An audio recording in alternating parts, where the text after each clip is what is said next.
అందరికీ శతాబ్ది ఇక రానే వచ్చుడు మీ నర్సనా మరి చెప్పుకుందామా ఇయ్యాలా మీకు అందరికి ఎరిగే కదా ఏదైనా ఏమైనా బరాబర్ చెప్తాం ఇక మరి ఆలస్యం ఎందుకు రా పోదాం పని ఏహే ఏందే మీరు లెస్స మాలావు మాట్లాడుతుర్రు అసలు మీరు మాట్లాడే మాటలకు అర్థం పర్థం ఉందా ఏమన్నా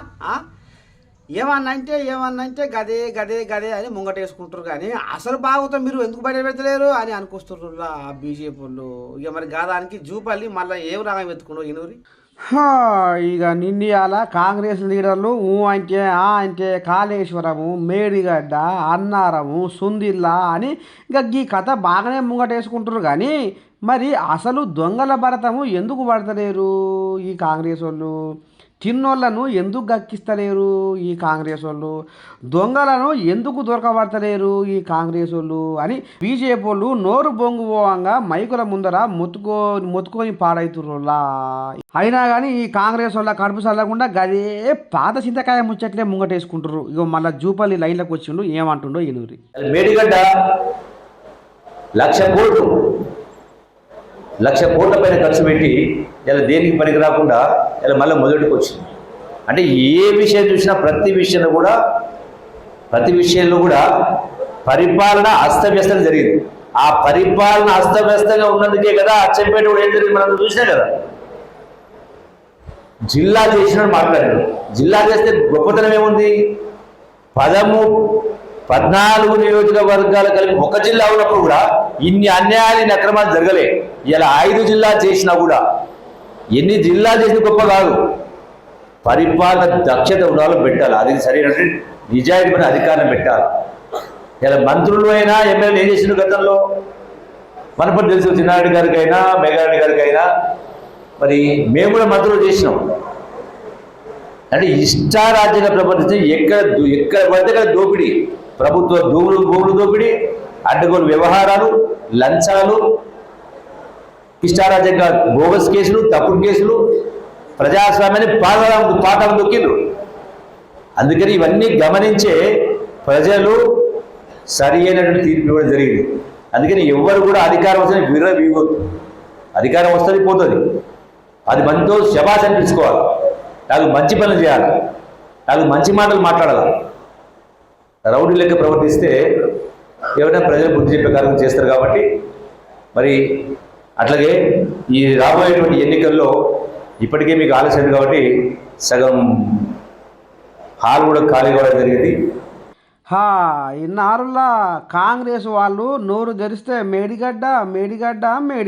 ఇక మేడిగడ్డ త్వరలే చూపిస్తున్నారు కానీ మరి కేసీరావును కేటీఆర్ను ఎందుకు జైల్లో పెడతలేరు ఈ కేసును సిబిఐ వాళ్లకు ఎందుకు అప్పచెప్తలేరు వాళ్ళకు అప్పచెప్పి దొంగల ముఠాను గుట్టు రట్టు చేస్తలేరు ఎందుకు అని ఇక కాషాయ పళ్ళు కళ్ళల్లో నిప్పులు పోసుకుంటుర్రులా ఇది కథ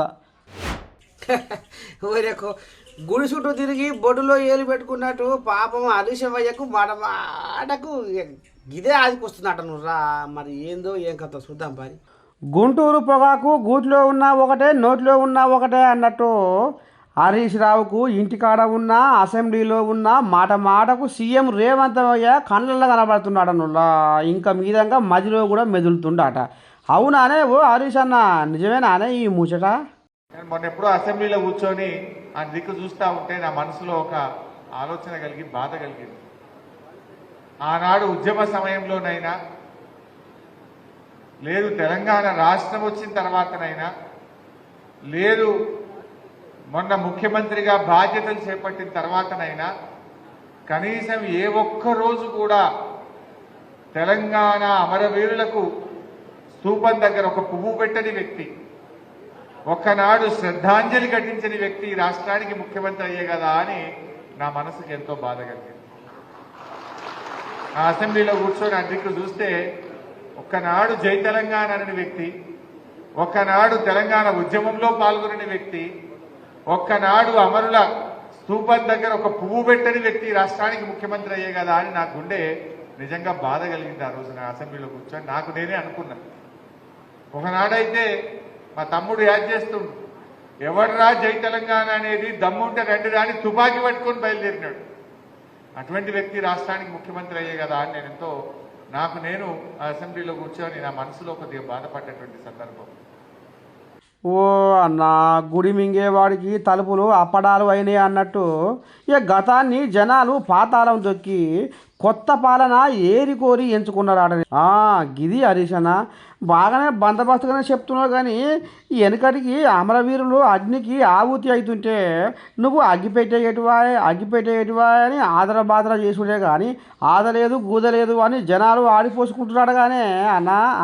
ఇక 10 ఏళ్లలో ఉద్దారకం మా బాగుందని జనాలు కొత్త తోవ ఎంచుకున్నాడు రే గుండ్రాయి దాస్తే బిడ్డ పెళ్ళి ఆగుతుందా అన్నట్టు మీరు అడ్డంగా దిడ్డంగా నిలబడి ఉంటే నా డ్యూటీ నేను బంద్ పెట్టుకుంటున్నా అని అనుకొస్తుండో ఓ కండక్టరు ఏం చేసిండో చూడు రే గుట్టకు మొరిగిన కుక్క గుడ్లకేసి సచ్చిందట అగో ఇప్పుడు బస్సు కండక్టర్ల కథ కూడా గజనే ఉందుల్లా టికెట్ అని కప్పగంతులు చేసి అడుక్కోవాల్సిన దుస్థితి దాపురించింది అడనుల్లా పిరి బస్సు అని జనాలు బందర దొడ్డిలో పసులు దొరబడినట్టు దడిగట్టినట్టు ఉండేసరికి ఇగో కండక్టర్ కానొస్తుండా కుప్పి గంతులు వేసుకుంటా ఎట్లా అమ్మగారు ఆడుకుంటూ పోతుండో పాపం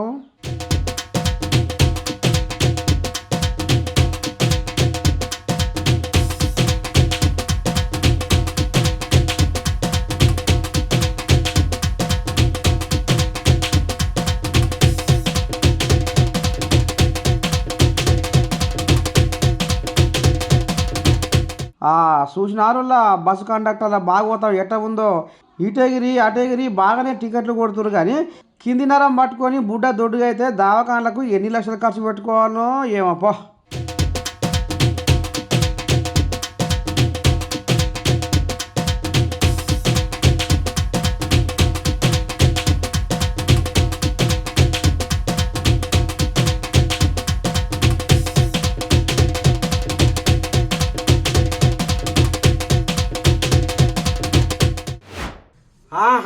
మా ఎమ్మెల్యే మీద మీరు ఎట్లా వార్త రాస్తారు అది కూడా చెడుగా వ్యతిరేకంగా రాసినందుకు మీకు ఎన్ని గుండెలు ఎట్లా చేతులు వచ్చినాయి అని వైసీపీ కార్యకర్తలు అమ్మ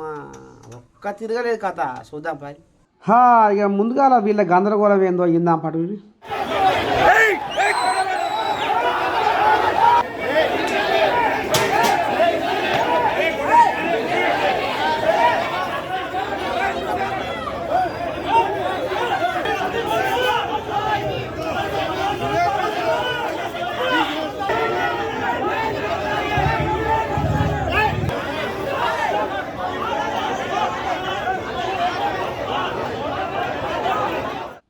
ఇక ముచ్చట ఏంటంటే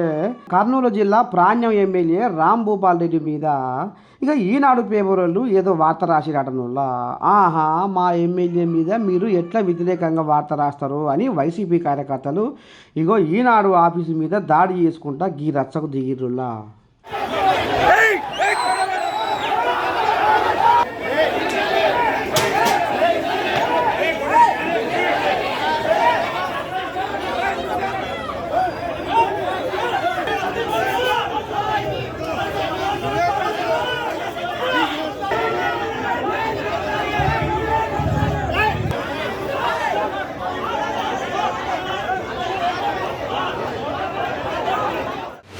ఇప్పుడు అందరూ శీమలబారు లెక్క పాయ్ వచ్చే అని బుర్ర ఉరుకొచ్చి కాంగ్రెస్ పార్టీలో షరీక్ అవుతుర్రు మరి ఇంతకు కార్యకర్తల కష్టం మీకు గుర్తుకున్నదా ఉండాలి అని అనుకొస్తుండల్లా లీడరు ఏందో ఇందాం పారి గోడను కట్టి తడకను దన్నాలి కానీ తడకను కట్టి గోడను దన్నరాదు అనేది పెద్దల మాట అగో గదే గుర్తు చేస్తుండల్లా ఈ లీడరు ఇరువురి ఓసారి ఈరోజు ప్రజలకు పథకాలు ఉన్నాయి ప్రజలకు పథకాలు ఉన్నాయి నాయకులకు పదవులు ఉన్నాయి కానీ ఈరోజు కాంగ్రెస్ కార్యకర్త అనేటోడు ఎవరైతే అధికారం తీసుకొని వచ్చిండో ఆ కార్యకర్త ఈరోజు సందిగ్ధంలో ఉన్న పరిస్థితి ఈరోజు ఉన్నది కాబట్టి ఆ కార్యకర్తను సరి అయిన రీతిలో వాడుకొని ఇతోటి అవినీతి అధికారులను పక్కన పెట్టి కార్యకర్తను మరింత బలోపేతం చేయడానికి ప్రభుత్వం పనిచేయాలి కార్యకర్తను సంధానకర్తలుగా వాడుకోవాలి కార్యకర్తల ద్వారా ప్రజలకు నేరుగా పథకాలు అందించే విధంగా ఒక సాధనంగా వారిని వాడుకోవాలని చెప్పి కోరుకుంటూ సెలవు తీసుకుంటున్నా జై తెలంగాణ అమరవీరులకు జోహార్ విన్నారా ఓ కాంగ్రెస్ పెద్ద ముత్తైదువులు కార్యకర్తలే మిమ్ముల గద్దె మీద కూర్చోబెట్టిరాట ఇక ఇప్పుడు అధికారం ఎక్కడ ఉంటే అక్కడ పోయే నాయకులు వస్తుంటారు పోతుంటారు వాళ్ళ అవసరాల కోసం కానీ కష్టపడ్డ కార్యకర్తలు మాత్రం ఎన్నడూ మర్చిపోవద్దు అన్నట్టుగా ఈ జడ్సన్ అన్న భలే జంగు శైలిని ఊదుకుంటూ చెప్తుండ్రులా వాస్తవే కదా ఎటున్నాయి మన వార్తలు ముద్దుకున్నాయా? ఇక రేపు కూడా ఇదే వస్తా. అంతవరకు చూస్తూ ఉంటారు మీరు మన తెలంగాణ టీవీ. ఉంటా శనార్థి.